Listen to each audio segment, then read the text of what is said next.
Some encouraging news about the newest COVID-19 variant. Scientists around the world are tracking the BA.2.86 variant. Early reports indicate it may be less contagious than other variants, and vaccinated people should have some protection against it. When BA.2.86 first appeared in late July, researchers were concerned it might become as powerful as the Omicron variant, but so far that does not appear to be the case. BA.2.86 has spread to 11 countries so far, including the United States.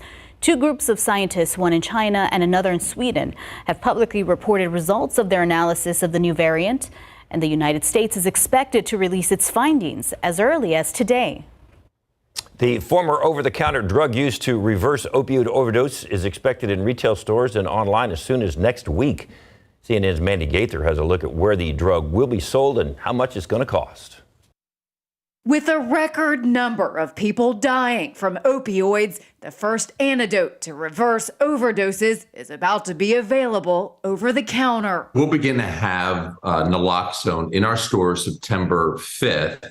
And at the same time, we're going to make the naloxone available online. Walgreens chief medical officer says it'll take a couple of days to get naloxone, known by the brand name Narcan, in all their stores. The drug will also be sold in stores and online at Rite Aid, Walmart, and CVS. It has a suggested retail price of $44.99 per carton of 2 doses. We really don't want there to be any stigma involved. So we've made this available at the front end of the store, over the desk, but also in the back end of the store, over by the pharmacy. The opioid crisis is being driven by powerful synthetic drugs like fentanyl. Narcan is a nasal spray version of naloxone and can revive a person from an overdose in minutes. And Dr. Trent Hall at the Ohio State's Wexner Medical Center says it's easy to use.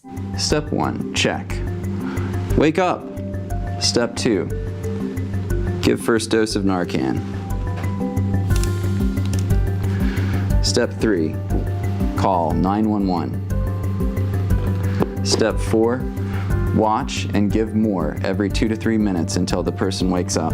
For Health Minute, I'm Mandy Gaither. Tens of thousands of high chairs sold in the U.S. and Canada are being recalled. The Consumer Product Safety Commission says 83,000 Tomy brand chairs are a fall hazard. According to the recall, the bolts used to secure the seat to the base can become loose and allow the seat to detach. There have been at least 24 reports of falls. 11 of them resulted in injuries. Tomy's website says the chairs were sold at Bed Bath & Beyond, Target, Toys R Us, Walmart, and Amazon. The company says anyone who wants to keep using the high chair can order a repair kit from them. Conagra Brands is recalling more than 245,000 pounds of frozen chicken strips because they could contain pieces of plastic. The affected cartons say banquet chicken strip meal on them. They have best if used by dates of December 11th, 2024, January 1st, 2025, or January 7th, 2025.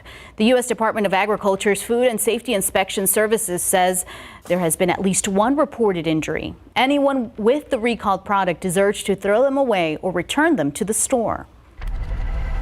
Outside with live cam, we're looking for some clouds, and ooh, even more clouds than last half hour. People looking for a little shade out there. We're enjoying their holiday today. Yeah. Great observation there, David. As we get into the peak heat of the day, we're going to see a few more of those cumulus clouds start to pop up out there. And, you know, a lot of people are trying to enjoy their Labor Day on local area lakes, but as you know, our reservoirs are low. Amistad Reservoir only at 36% full. Canyon Lake at its lowest levels on record since the lake was inundated, at only 68% full. Of course, Medina Lake, measly 4% full, 86 feet below the conservation pool there. Choke Canyon south of San Antonio at only 28% full. There is some rain on the radar. It's just well east of San Antonio. We're seeing a few showers move into Lavaca County from DeWitt County. And of course, near Houston, there's some rain. If you know anybody traveling along I-10 today, they may run into some isolated showers, but that's all going to stay east of San Antonio. Outside right now, it's 91 in San Antonio, but it feels like 99. 93 in New Braunfels, but it feels like 102. Seguin, you're at 91, 90 in Bernie, and 91 in Kerrville. For the rest of your Labor Day, 100 degrees for the high temperature. There will be high fire danger today, so please use caution. Winds will pick up this evening as temperatures fall into the 90s. Hey, coming up, The sage in bloom is like perfume, but also doesn't mean rain. I've got those details ahead. David.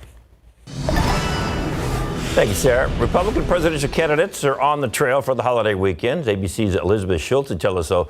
This comes as former President Trump maintains his lead in the polls. Republican presidential hopefuls are descending on New Hampshire, including political newcomer Vivek Ramaswamy, whose popularity got a boost in the wake of the first GOP debate. Thank you, guys. The 38-year-old entrepreneur and staunch defender of Donald Trump doubling down on his pledge to pardon the former president if he's elected and to vote for Trump if he's the nominee. I still expect that Donald Trump or whoever the Republican nominee is will be better than the alternatives. At a campaign stop Sunday, a truth banner briefly falling on Ramaswamy, the candidate quickly brushing it off. This is a helmet. I didn't think you guys told you that.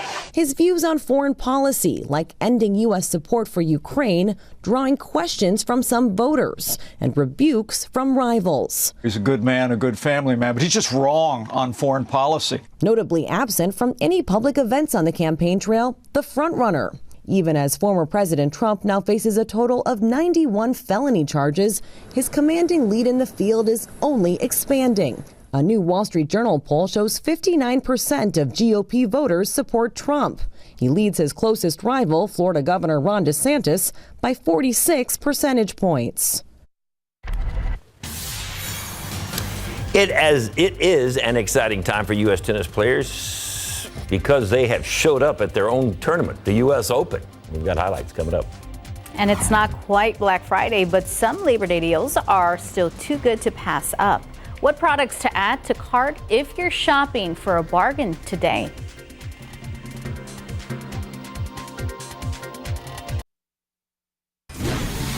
An unusual late summer storm turned a week-long counterculture fest into a big, sloppy, muddy mess. Tens of thousands of patrons were there. They got stuck in mud that was about a foot deep. Oh yeah, and there were no working toilets. This happening in northern Nevada in the desert. The gathering in the Black Rock Desert, about 110 miles north of Reno, attracts nearly 80,000 artists, musicians, activists for a mix of wilderness camping and performances. The National Weather Service in Reno says more than a half-inch of rain fell at the festival site just on Friday. And even more came Saturday and yesterday. Organizers closed the festival to vehicles after someone died. Not clear how that person passed away.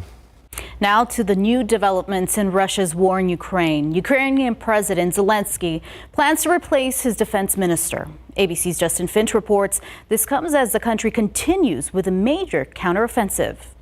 As Ukraine approaches its second year at war with Russia after Vladimir Putin's invasion of his country, Ukrainian President Zelensky making a significant leadership change to his military. In an address to his nation, Zelensky announced he's firing Defense Minister Oleksiy Reznikov. The change comes as Ukraine is locked in a bloody counteroffensive with Russian troops and amid a military recruitment scandal where Zelensky recently fired all of Ukraine's regional military recruiters, accusing them of accepting bribes and abusing their power.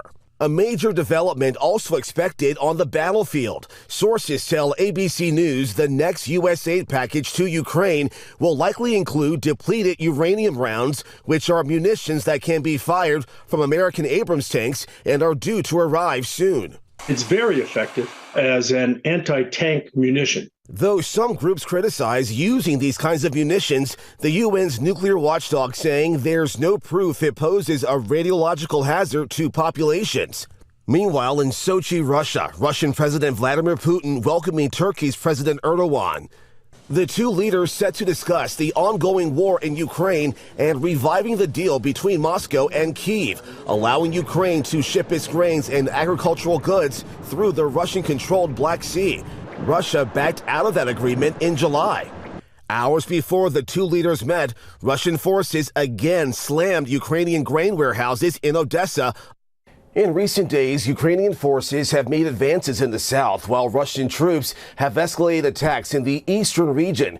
Ukraine's President Zelensky expecting Parliament could approve his new defense minister as soon as the end of the week. Justin Finch, ABC News, Washington.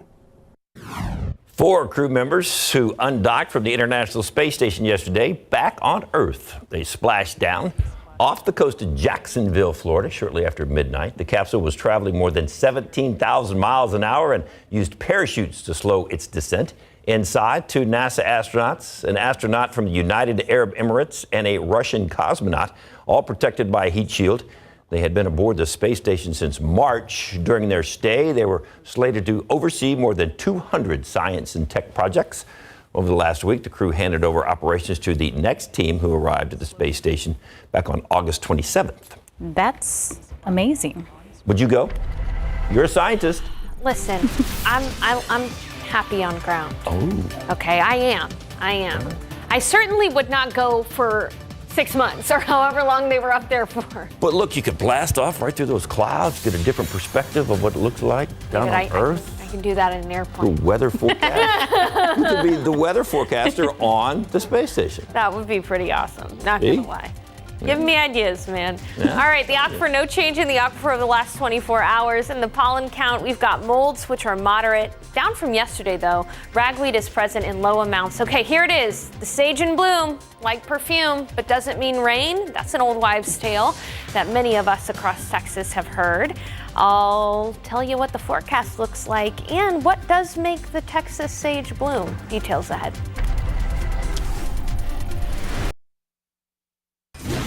Labor Day is one of the biggest shopping days of the year. And one of the last time shoppers will see deep discounts until Black Friday sales begin. ABC's Becky Worley is breaking down the best deals going on. Labor Day sales, typically a hot opportunity to score end of summer deals and to think about any high dollar purchases you need to make now. Labor Day is always about those big ticket items for the home, like your mattresses, furniture, large appliances, and this year is no different in that regard. But shopping expert Trey Bodge also says think end of season items for the home, like the 6-burner barbecue from Lowe's was $669, now $399. I'm also seeing a lot of great end of summer clearance deals. So swimsuits, patio furniture, grills, summer clothing. And then it's also a good time to finish up the rest of your back to school shopping. The Children's Place has a 5-pack of school uniform polos for $30. They were $75. The Gap has 40% off everything, and Target has 20% off apparel and accessories. Asics has their Gel Kayano shoes majorly discounted. Normally $190, now $89. And Dick's Sporting Goods has On running shoes marked down from $149 to $119. But if you're thinking now is the time to get a jump on your holiday gift shopping, in my opinion, the kickoff of the holiday shopping season is going to be early to mid-October when Amazon has their second Prime Day. I bet that we will see a lot of competitive deals from other retailers around that time. So that will really be the sweet spot to kick off your holiday shopping adventure. If there are still deals on summertime clothes, by all means, take advantage because it's still summertime. Yeah, a lot of people are going to be shopping today, and it's going to be another hot day. Some shorts and some T-shirts and some flip-flops. Absolutely, guys. And I really, honestly, I don't see much of an end to this hot weather. In fact, the triple digits are going to continue into this first full week of September. But what I have noticed out there is a lot of the sage in bloom. Have you guys noticed that as well? A little bit. Yeah.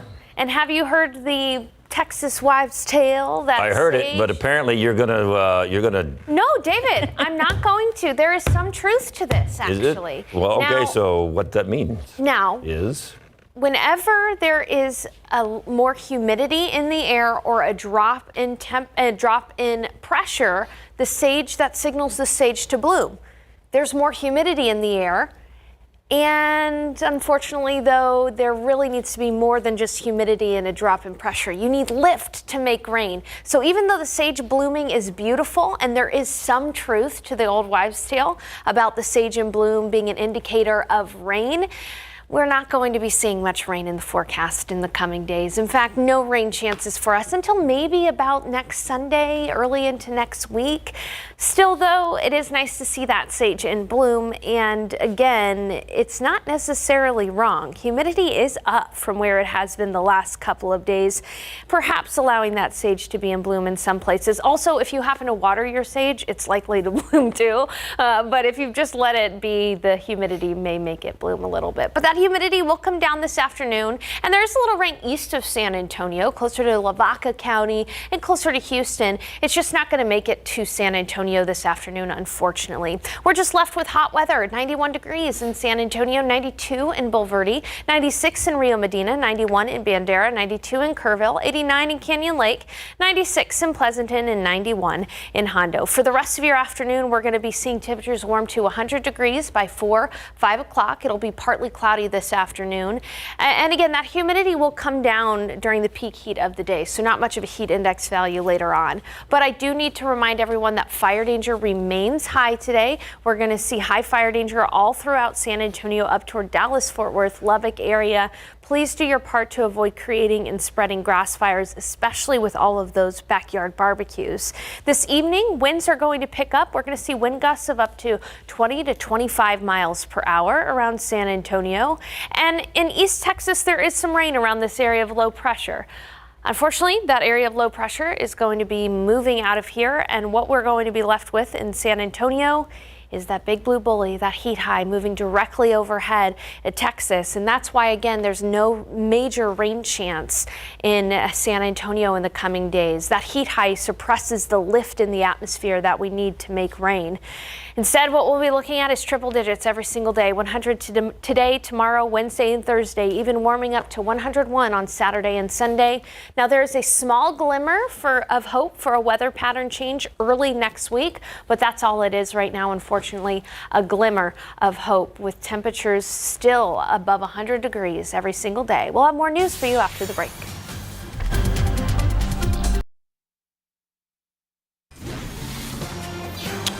Americans are ruling the court at the U.S. Open. 4 have actually made it through to the quarterfinals. ABC's Andrew Dimbert with a look at some of the most exciting actions so far. American tennis players dominating at the U.S. Open. And Coco Gauff has turned things around here again. Matches heating up during the hottest day of the event so far, the temperature reaching 90 degrees, and 4 Americans blazing into the quarterfinals. Coco Gauff impressing in her win over Caroline Wozniacki. And that's a comprehensive win for Frances Tiafoe. As did Frances Tiafoe, cruising to a straight sets victory. And that'll do it. Ben Shelton into the quarterfinals here. He will now face Ben Shelton in his second showdown with a fellow American after a memorable debut for the unseeded 20-year-old, beating out Tommy Paul and bringing the heat with the fastest serve in the tournament so far, a scorching 149 miles per hour. They join the top-ranked American in the field, Taylor Fritz, who will now have to get through Novak Djokovic tomorrow. He's moving forward. Did he say it was like 90 degrees? And it was like, it was hot? What's David in the background, what? 90 degrees. Now, what's better than grilling on Labor Day? KSAT Live has tips from 2 pit masters. Speaking of hot, plus poolside cocktails for the unofficial last day of summer. We'll send it over to Market Square with Fiona and Jen. Hey there, well, we hope you are enjoying your Labor Day weekend, but how much do you know about Labor Day? We have some Labor Day trivia for you, and some of it might be a little tricky. Trivia is always fun, right? We also have Chef Adrian Davila with Davila's Barbecue sharing some brisket tips in case you're planning on grilling this week. And cocktails by the pool, don't mind if we do. We're shaking things up with Labor Day inspired sips from Dulce Vida Tequila. And what's better than barbecue tips? How about more barbecue tips? We're showing you how to grill the perfect steak. And we're taking you Texas tripping to Johnson City, where you'll not only find a day of fun, but some delicious coffee creations too. And ice cold treats for the unofficial last weekend of summer. But you know it's going to be hot for a while. Okay, I know. I'm trying to think about it. We can blame Mike. Yeah. All that and more when KSAT Live continues in just a few minutes.